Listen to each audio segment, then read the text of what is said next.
El Día Internacional de la Mujer y la Niña en la Ciencia, que se celebra cada año el 11 de febrero, fue aprobado por la Asamblea General de las Naciones Unidas en el año 2015, con el fin de lograr el acceso y la participación plena y equitativa en la ciencia para las mujeres y las niñas. Y además, con ello, lograr la igualdad de género y el empoderamiento de las mismas. Este día, hoy, 11 de febrero, es un recordatorio de que las mujeres y las niñas desempeñan un papel fundamental en las comunidades de ciencia y tecnología y que su participación debe fortalecerse. La celebración de este día está dirigida por la UNESCO y la ONU Mujeres, en colaboración con instituciones y miembros de la sociedad civil que promueven el acceso y la participación de mujeres y niñas en la ciencia. Aún así, las mujeres siguen encontrando obstáculos en el campo de la ciencia. Menos del 30% de investigadores científicos en el mundo son mujeres. En nuestra facultad, hoy, en 2021, tenemos 254 profesores, de los cuales solo 92 son mujeres, es decir, una proporción de 2-1 a favor de los hombres. Hacer frente a alguno de los mayores desafíos de la agenda para el desarrollo sostenible, desde la mejora de la salud hasta el cambio climático, dependerá del aprovechamiento de todos los talentos. Esto significa conseguir introducir a más mujeres en estos campos. La diversidad de la investigación amplía el número de investigadores talentosos, aportando una nueva perspectiva, talento y creatividad. Soy la doctora Maribel Martínez, profesora de la Facultad de Medicina de la Universidad Autónoma de San Luis Potosí. Hoy hemos convocado a 3 preeminentes investigadoras de la facultad para entablar un diálogo que hemos titulado El desarrollo de la ciencia en la Facultad de Medicina, una visión de experiencia. Contamos con la participación de la doctora Victoria Lima Rogel. Ella es médica egresada de nuestra facultad en 1976, pediatra y neonatóloga. Tiene maestría en biología molecular. Es profesora de la facultad. Ejerce la neonatología en el Hospital Central y en forma privada. Es investigadora A de los Institutos Nacionales de Salud. Tiene múltiples investigaciones. Es miembro de la Academia Mexicana de Pediatría y también de la Americana de la misma especialidad.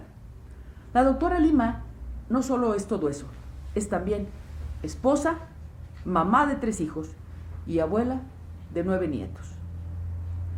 La doctora Adriana Elizabeth Monsiváis Urenda es médica egresada de nuestra facultad en 2004. Ella es doctora en Ciencias Biomédicas Básicas, es profesora investigadora nivel 6 desde el 2012, es miembro del Sistema Nacional de Investigadores nivel 2. Realiza investigación en el papel de la inmunidad innata en las enfermedades cardiovasculares. Da clases a nivel licenciatura y de posgrado.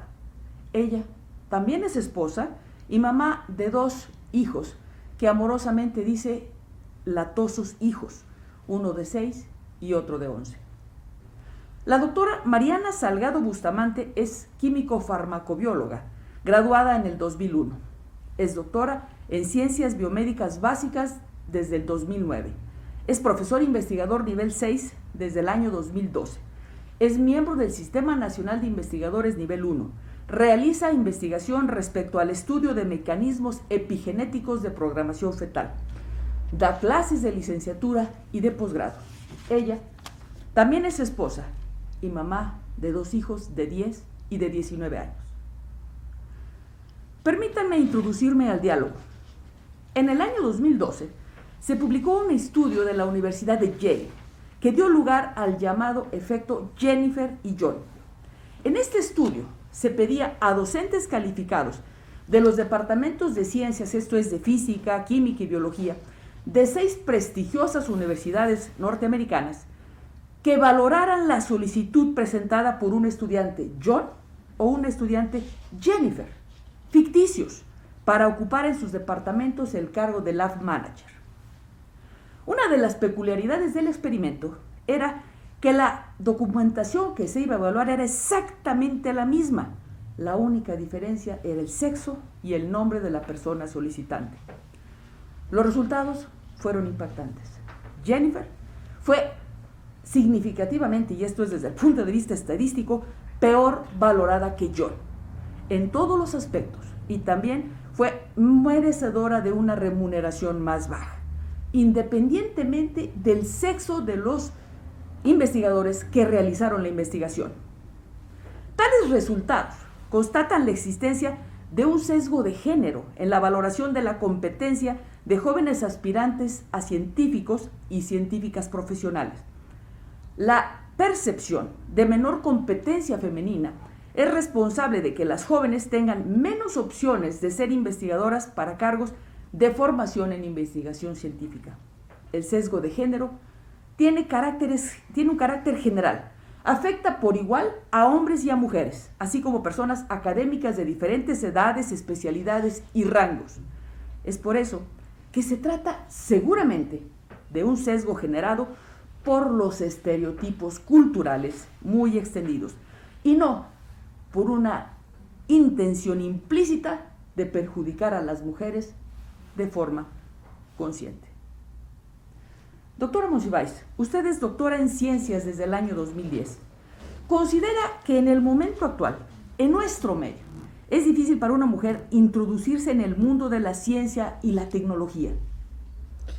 Bueno, yo considero que justo en este momento vivimos una época sin precedentes en donde la mujer tiene la capacidad y tiene la libertad de elegir introducirse y desarrollarse en el ámbito de la ciencia.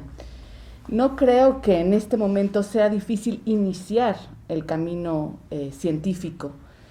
Es ingresar a una carrera de ingeniería, de medicina, de biología, de física, de matemáticas, es mucho más sencillo el día de hoy. Creo que difícilmente, por no decir imposible, en alguna universidad se le negaría el acceso a una mujer por el hecho de ser mujer. Incluso cada vez es menos frecuente que nos encontremos con esa frase que tal vez todavía en mi generación era frecuente escuchar, que comúnmente decían, eso es para hombres. Sin embargo, creo que es muy importante hacer énfasis que aunque en la actualidad el ingresar a una carrera de ciencia es sencillo, el camino para llegar a la meta sigue teniendo muchísimas trabas y muchísimas dificultades. Considero que existe una presión silenciosa y a veces no tan silenciosa sobre las chicas que exigen profesiones que tradicionalmente eran masculinas. Desde la exigencia, que muchas veces es mayor a las chicas, donde los profesores hombres esperan que la mujer demuestre que está a la altura, ¿sí? Con una exigencia incluso mayor a la de sus compañeros. El bullying, el acoso, ¿sí?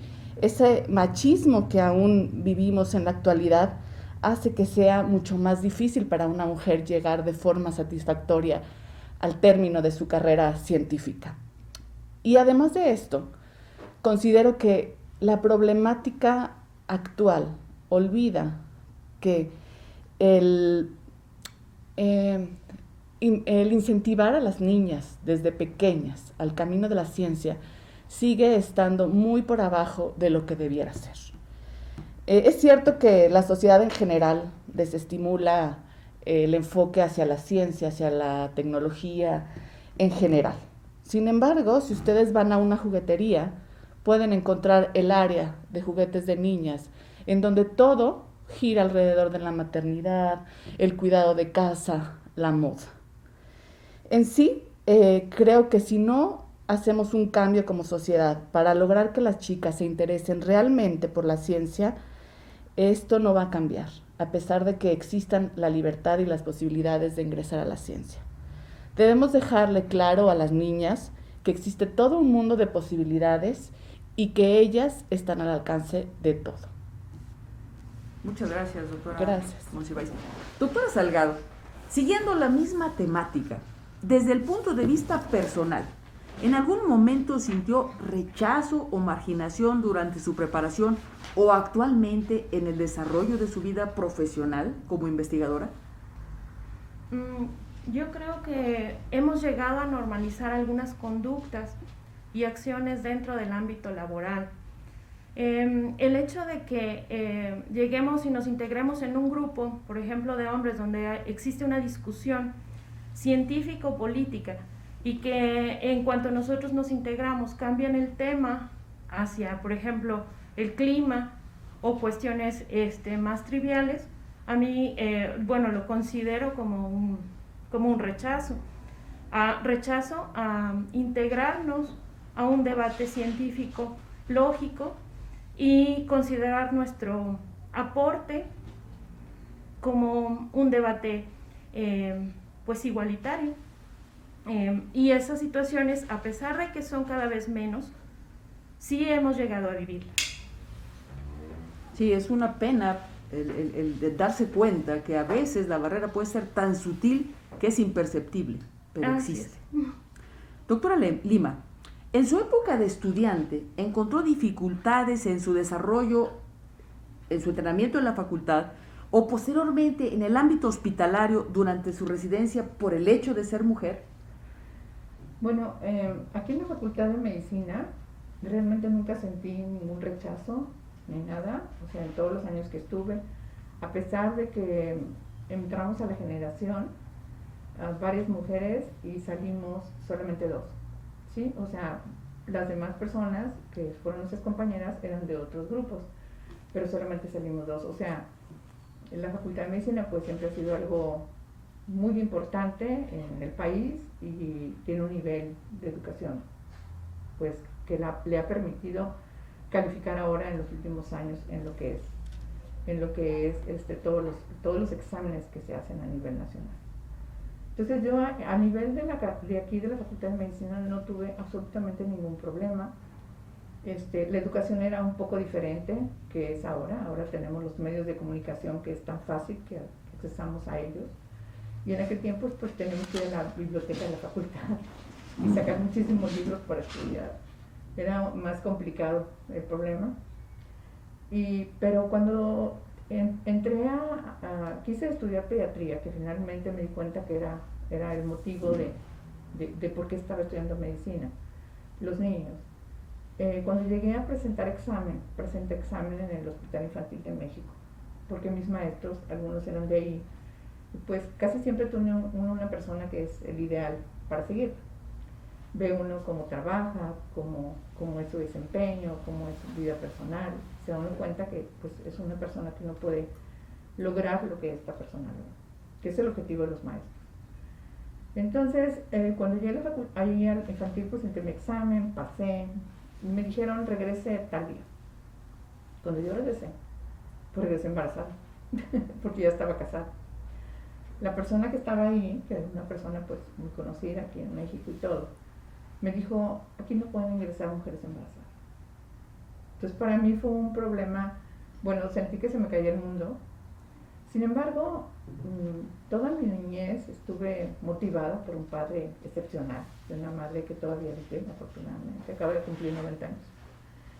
Y entonces eso me dio una fortaleza, tuve polio, entonces eso me ayudó muchísimo, mis papás me sacaron adelante con miles de cosas, ejercicios, muchísimas cosas, entonces me dio una fortaleza en la vida muy importante eso, que me ha servido a través de todos los problemas que he tenido, ¿no? Y entonces mi esposo pues, me dijo, yo te inscribí en el Centro Médico Nacional, también. Y yo entonces fui a una entrevista y presenté los exámenes en el Centro Médico Nacional, que es ahora el siglo XXI, y pues me aceptaron el embarazo. Sí, la mentalidad era otra completamente.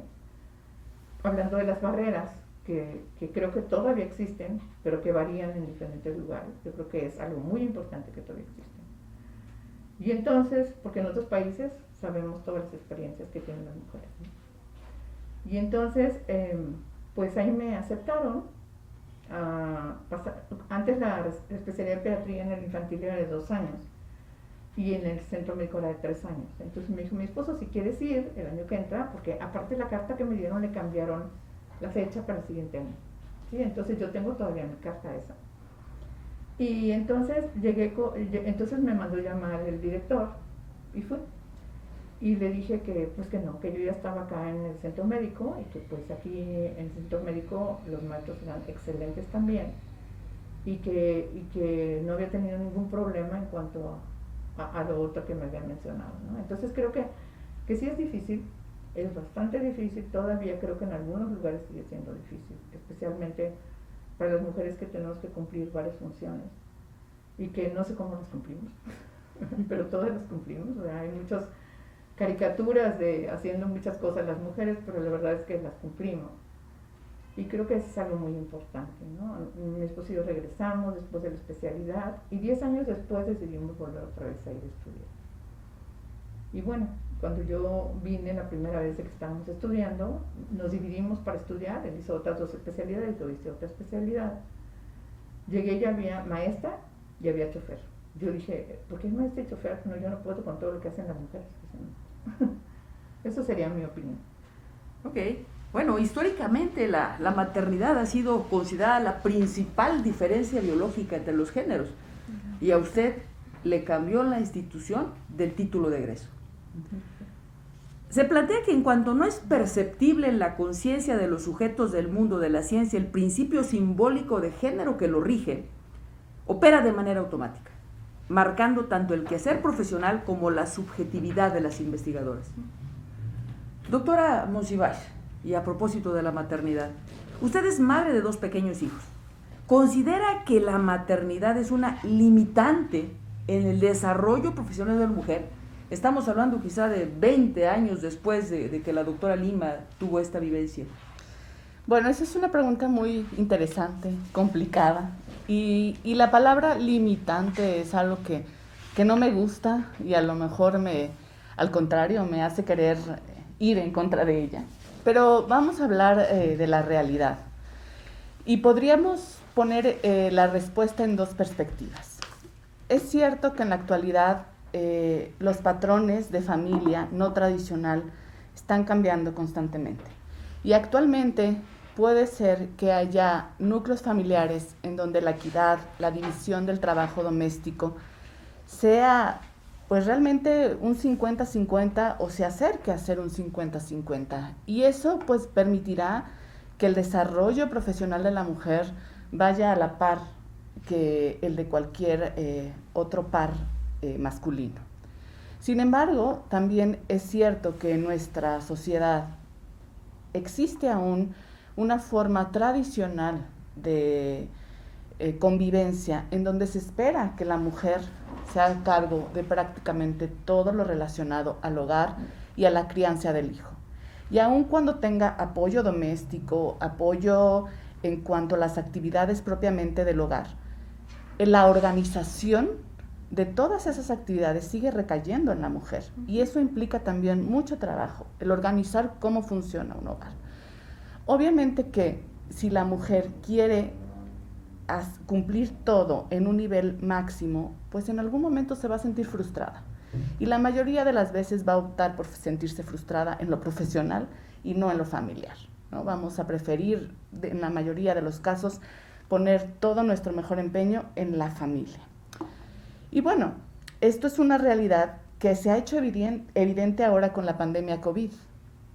Cuando se dio del confinamiento, empezaron a salir estudios en donde el porcentaje de publicaciones en donde la autora correspondiente o la primera autora era mujer, disminuyó significativamente. Esto quiere decir que cuando estábamos en condiciones de confinamiento, la mujer se relegó nuevamente a las ocupaciones tradicionalmente femeninas, que es la casa y los hijos. Otra realidad es que aun cuando en la actualidad, por ejemplo, en el Sistema Nacional de Investigadores, existe un buen porcentaje de mujeres como candidatas o nivel 1, el porcentaje de mujeres en los niveles más altos, el porcentaje de mujeres que dirigen grandes laboratorios sigue siendo muy bajo. Esto quiere decir que ha aumentado el número de mujeres en el campo de la ciencia, pero el escalar a un nivel más alto sigue siendo aún más difícil para la mujer, porque tiene que poner en equilibrio el hogar, los hijos y el trabajo. Entonces sí creo que resulta todavía mucho más difícil para una mujer.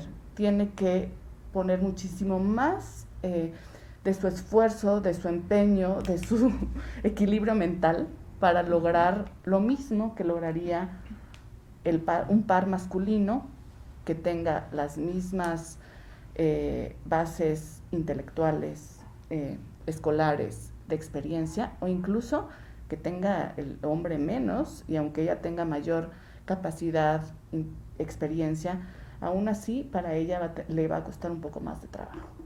Esa es mi opinión.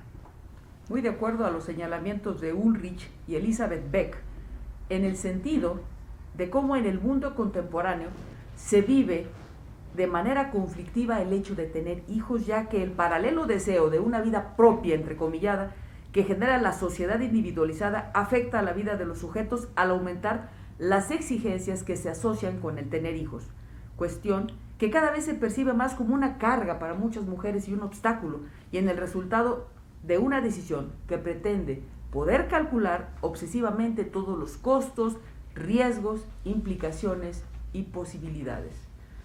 Doctora Salgado, ya en forma general, en nuestro país, actualmente, ¿cree que el hecho de ser una mujer es una barrera para el desarrollo laboral y profesional de la mujer en cualquier ámbito?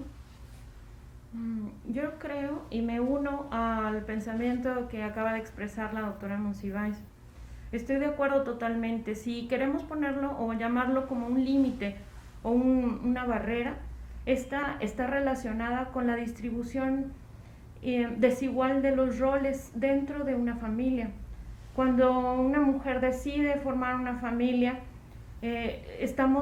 participamos todavía en esta cultura en donde la distribución de las actividades no son igualitarias.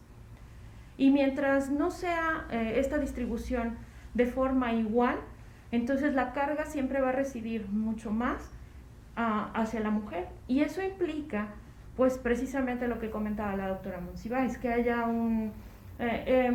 pues simplemente porque se desgasta la energía, porque hay una pérdida de concentración, porque necesitamos poner más atención entonces y preferimos, como también comentó la doctora Adriana, pues entonces prioriza esa energía, ese tiempo invertido, pues se va a preferir dedicarlo a las labores a lo mejor tanto de la familia, llámese a cuidado de hijos, atención de la casa, hasta de la pareja, pero lo que quita entonces es energía y tiempo para poder invertirlo, o que se debería de estar invirtiendo a lo mejor en el ámbito profesional.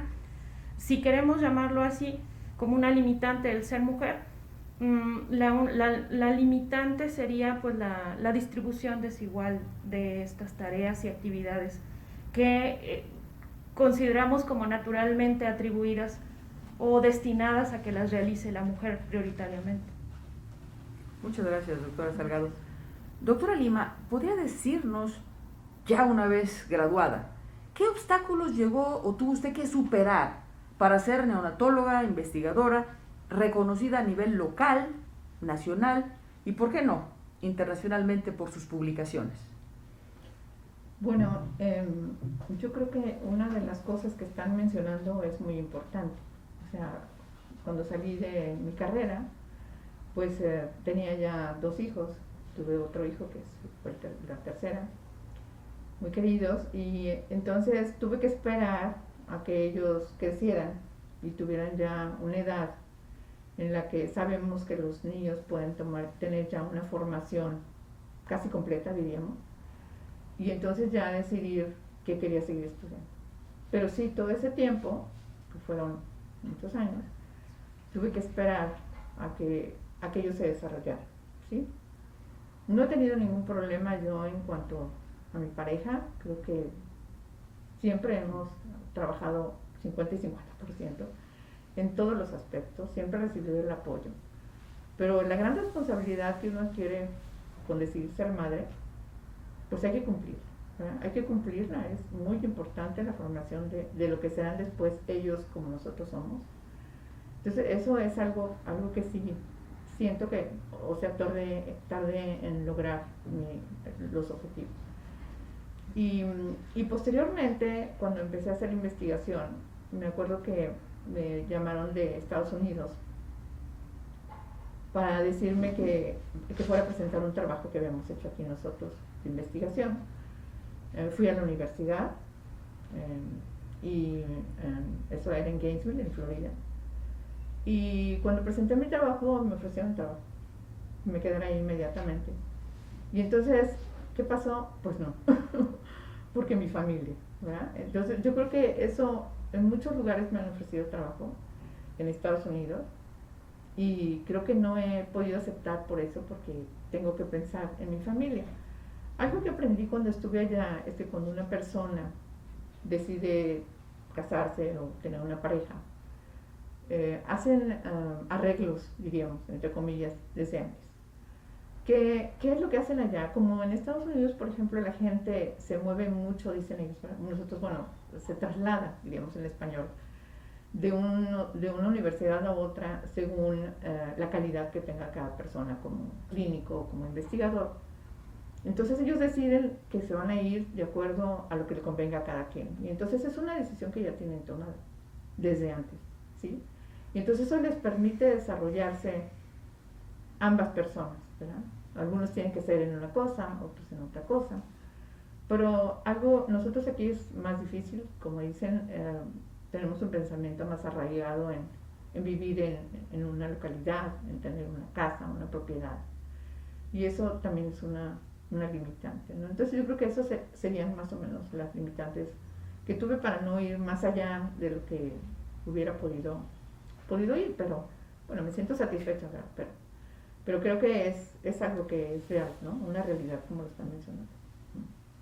Muchas gracias, doctora Lima. Doctora Monsiváis, si los seres humanos, independientemente del género, somos esencialmente iguales, ¿qué papel juega actualmente el dimorfismo que tiene nuestra especie?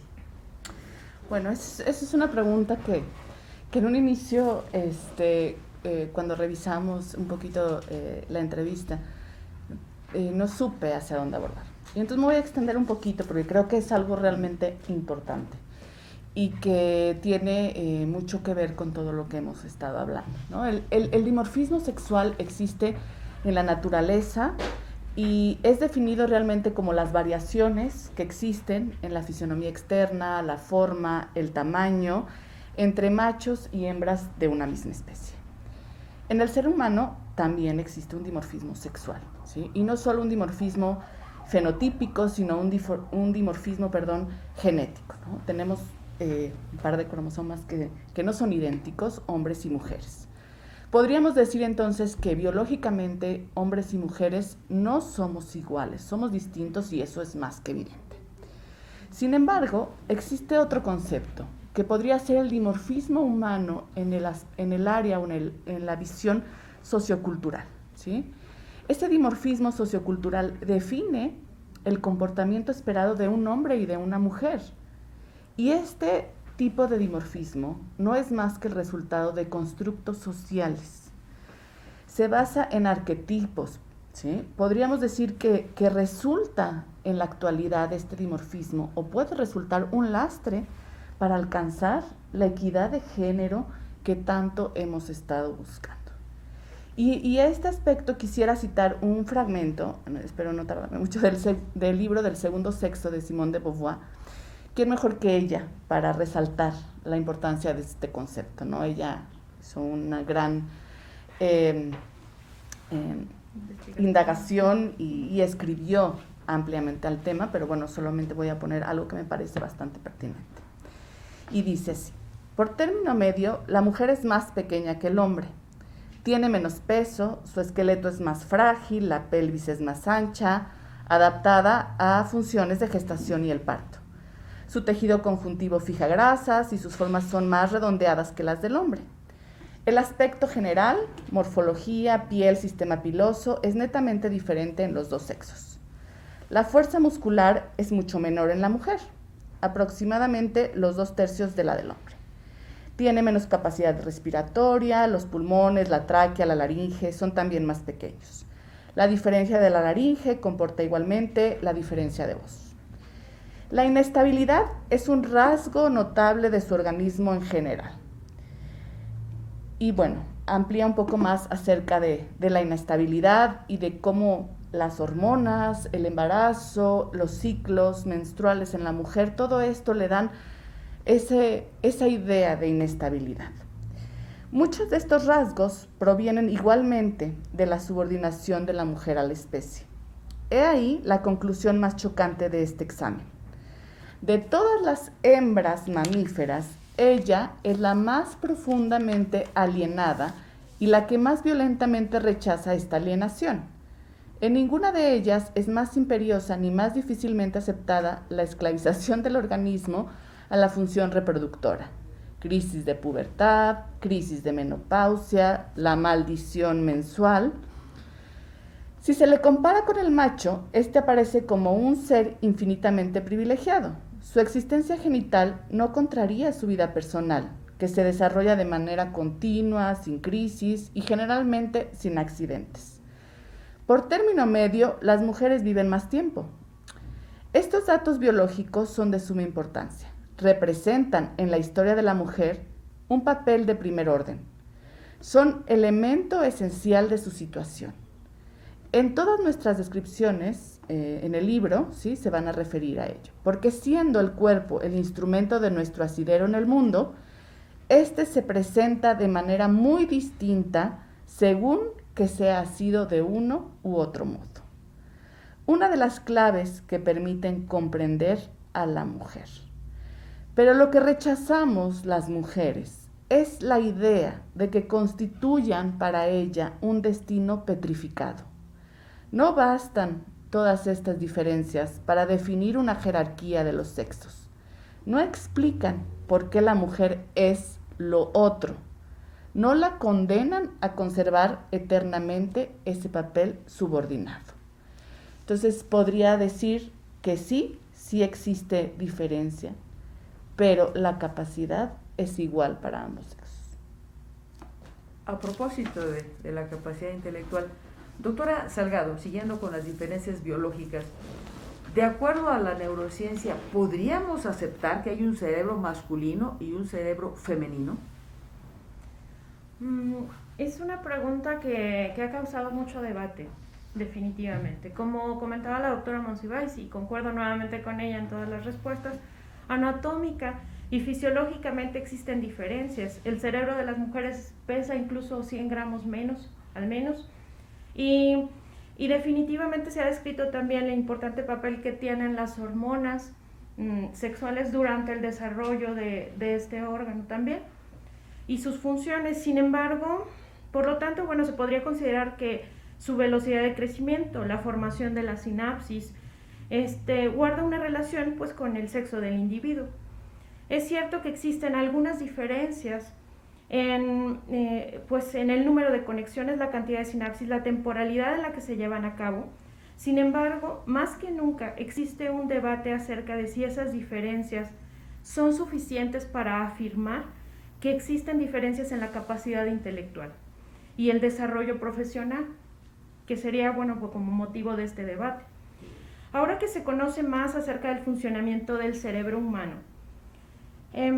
se tiene más certeza de que el pensamiento, el sentido crítico, analítico, la habilidad y la capacidad intelectual son procesos tan complejos que no se pueden explicar y no se pueden generalizar solamente con esa dicotomía, cerebro femenino y masculino, sino que son mecanismos mucho más complejos de estudiar. Ese es mi opinión. Muchas gracias, doctora Salgado. Doctora Lima, durante el embarazo hay dos cosas que todo padre y madre quiere saber. Una, si su bebé está sano. Y la segunda, ¿es niña o es niño? Desde el momento mismo de nacimiento, ¿hay un juicio de valor en relación al género? Creo que en la actualidad eso casi ya no sucede, en algunos ámbitos, en algunos como diríamos, estratos, porque depende mucho de la educación de la pareja, ¿no? O sea, si la pareja son personas que desde antes hablan del deseo de tener un hijo, y no hablan de que yo quiero tener un hombre o una mujer, creo que no habrá diferencia, ¿no? Por ejemplo, voy a poner mi caso. Cuando nosotros nacimos, pues fuimos 5 mujeres y un hombre, y realmente nunca hubo un comentario en nuestra familia de que hubiera preferencias por uno u otro sexo, jamás. Y estamos hablando desde hace muchísimos años, ¿no? Ya como la doctora dijo, en sus tiempos, tengo 68 años, entonces estamos hablando de hace mucho tiempo.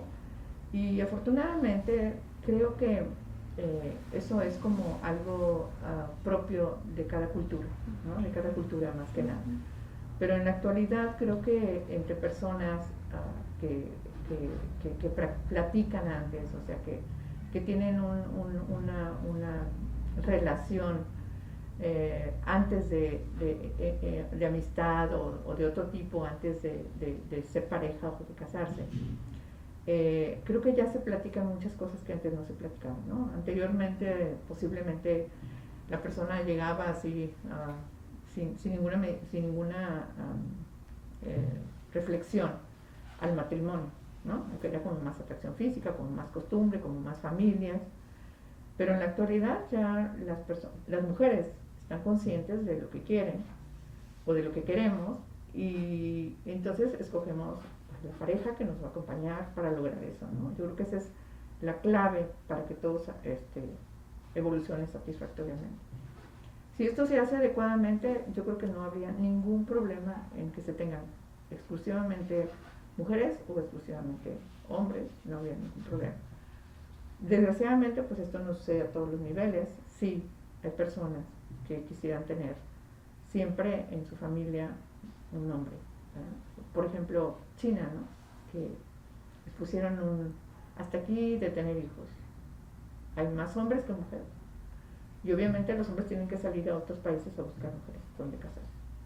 Entonces sí existe, sí es una realidad, pero creo que esto poco a poco, si una persona sabe lo que quiere, pues buscará con quién quiere continuar su vida, ¿no? Con quién quiere llevar a cabo las cosas, o quedarse sola, ¿no? Por ejemplo, Rita Leví, que es una de soy fan de ella, de esta investigadora, pues ella decidió no casarse. Ella se casó con la ciencia porque vio que iba a tener muchas trabas. Hay muchos investigadores que han hecho eso y que han recibido premio Nobel, ¿no? Y algunas otras, como Madame Curie, pues ella sí tuvo una pareja y juntos lograron todo lo que sabemos ahora, tan importante para la ciencia, ¿no? Entonces, sí, también ha habido científicas que se les ha robado sus ideas, y han sido muchas mujeres, entre ellas una de las que más admiro es Rosalind Franklin, ¿no? Que es la que descubrió el DNA, y que posteriormente Watson vio su fotografía y platicó con ella. Incluso ella no podía entrar en Inglaterra a muchos lados como científica. Y cuando las mujeres son así científicas y piensan, muchas veces son catalogadas como conflictivas, ¿no? Entonces creo que a lo largo de toda mi vida sí he sido catalogada a veces como conflictiva, porque pienso, opino y defiendo mis principios, ¿no? Y yo creo que eso es lo que tenemos que hacer todas las mujeres, o sea, defender nuestros principios, nuestros ideales. Claro, por supuesto, no dañar ni molestar a nadie, pero creo que es algo que tenemos que hacer, y que debemos de quitar eso de que somos conflictivas porque pensamos.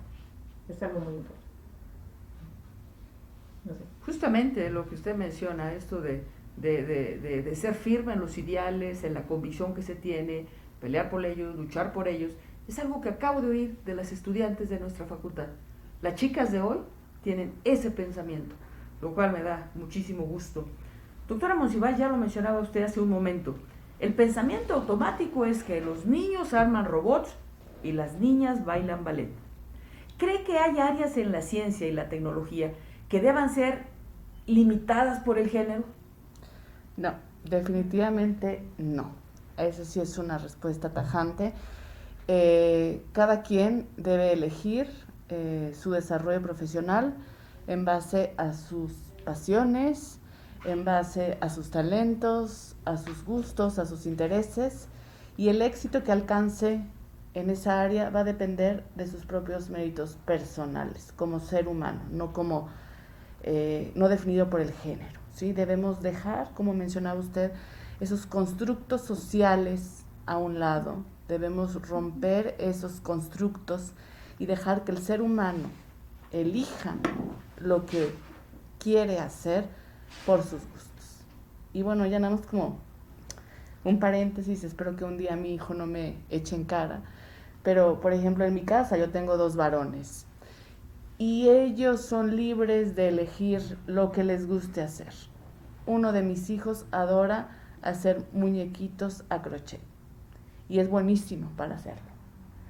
Entonces, tanto para hombres como para mujeres, la libertad de elegir debe basarse en el hecho de que son seres humanos y no por el género. Muchísimas gracias. Siguiendo un poco hacia esta temática y ahora entrando a la parte de las especialidades médicas, es notable, es fácil, es evidente que los hombres, el género masculino, ha sido bien aceptada en la especialidad que se dedica a tratar enfermedades de mujeres. Es decir, hay muchísimos hombres ginecólogos. Mi pregunta sería si hay limitantes para las mujeres para tratar la contraparte, mujeres que sean especialistas en tratar enfermedades de genitales masculinos, es urólogas. ¿Considera usted que hay alguna razón por la cual tenemos muchos hombres ginecólogos? Yo no conozco ninguna mujer uróloga, unas cuantas ortopedistas o traumatólogas. ¿Qué explicaría esto, doctora? Creo que posiblemente lo que está mencionando la doctora es uno de los orígenes, ¿no? O sea, la manera como la familia va orientando a cada uno de sus hijos. Desde ahí empieza la selección de cómo soy y la manera de pensar. Esto creo que cada vez va a ser menos, ya usted lo mencionó con las estudiantes, va a ser menos, porque ahora la mayoría de las madres, como mencionó también la doctora, pues tienen que trabajar. Y entonces esto hace que vaya cambiando la idea de toda la sociedad del papel de la mujer, ¿no? En la actualidad, debido a todos los problemas económicos también, la mujer tuvo que salir a trabajar como obrera, como sea, y también desde el punto de vista intelectual, la oportunidad maravillosa que tenemos las mujeres o los hombres de poder estudiar, porque no todo el mundo tiene esa oportunidad, ¿verdad? Por motivos económicos, no porque no sean inteligentes. Es algo real que tenemos, muy grave. Entonces creo que si ahora con estas familias que hay, que todos participamos, que la mujer y el hombre participan igual en el trabajo, en la sociedad, está cambiando esta idea que se tenía anteriormente, porque ya no se está seleccionando, como mencionó la doctora, de que el niño, o como usted mencionó, que el niño los robots y la niña las muñecas o el ballet. Entonces creo que esto ha ayudado a que cambie. Posiblemente hay cosas que va a ser un poco más lento, como estas especialidades que usted menciona, que se han etiquetado como más para hombres, pero creo que esto va finalmente a terminar, porque lo que importa es la capacidad de la persona, ¿no? Entonces, si yo soy una buena médico, entonces, ¿qué va a pasar? Que las personas van a saber y entonces van a ir conmigo, ¿no? Ya no va a ser esa selección porque no, pues es que me da pena, es que tabús, cosas que no deben de ser. Y creo que esto irá cambiando. Posiblemente ahorita todavía, como usted menciona, no es real, pero creo que vamos cambiando. Es lo que yo percibo en el ambiente de la especialidad, en el Hospital Central, por ejemplo, donde trabajo, en Ignacio Moniz Prieto. Y creo que cada vez las mujeres están en diferentes áreas. Ahorita hay mujeres en ortopedia y no hay ningún problema con ellas, ¿verdad? Hay mujeres en ortopedia ahorita. Y yo no veo ningún conflicto con sus compañeros ni con sus maestros, absolutamente, ¿no? Entonces, posiblemente después será en urología. Ahí sí, la verdad nunca he visto una mujer uróloga, pero creo que eso irá cambiando. Muchas gracias. Hay estudios que han mostrado que las niñas se sienten menos hábiles de lo que realmente son. y los niños frecuentemente se perciben más hábiles de lo que verdaderamente son. Doctora Salgado, ¿cuáles serían las recomendaciones que usted haría a aquellas mujeres de nuestra universidad o de cualquier sitio que quieran incursionar en la ciencia? Bueno, solamente para hacer una nota antes de las recomendaciones, pues creo que nosotros como mamás de actuales, como comenta la doctora Lima, de estas nuevas generaciones, tenemos esa responsabilidad de ir cambiando la definición de roles a la que me refería hace rato y que está definida culturalmente y socialmente desde la elección de los juguetes. Entonces, bueno, creo que esa sería solamente una nota, perdón por desviarme. Las recomendaciones, pues la primera recomendación que yo les quería hacer o les quiero hacer es que sigan el camino de la ciencia desde el corazón. La pasión siempre es el componente fundamental para desarrollar cualquier actividad y cualquier profesión y sentirse exitosos simplemente por realizarlo. O sea, si lo haces por convicción y porque es tu pasión, entonces cualquier actividad que hagamos dentro de este ámbito va a ser un éxito para nosotros. La segunda recomendación es que no pierdan de vista los objetivos, porque como cualquier otro camino, la ciencia no es un camino fácil.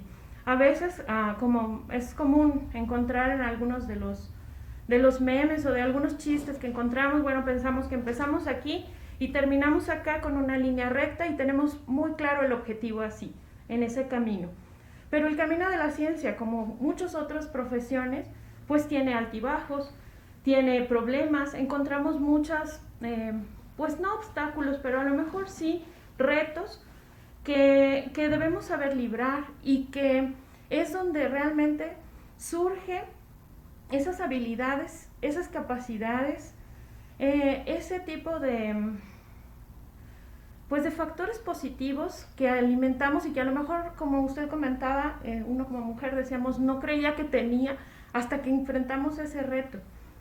Y entonces, bueno, la segunda recomendación es no perder de vista el objetivo, a pesar de que el camino no suele ser tan perfecto, tan recto y tan bonito, pues que no pierdan de vista hacia dónde quieren llegar, porque seguramente esos obstáculos que van a encontrar, esos retos, alimentarán y fomentarán muchos de los factores positivos que van a contribuir a que se conviertan en buenas científicas.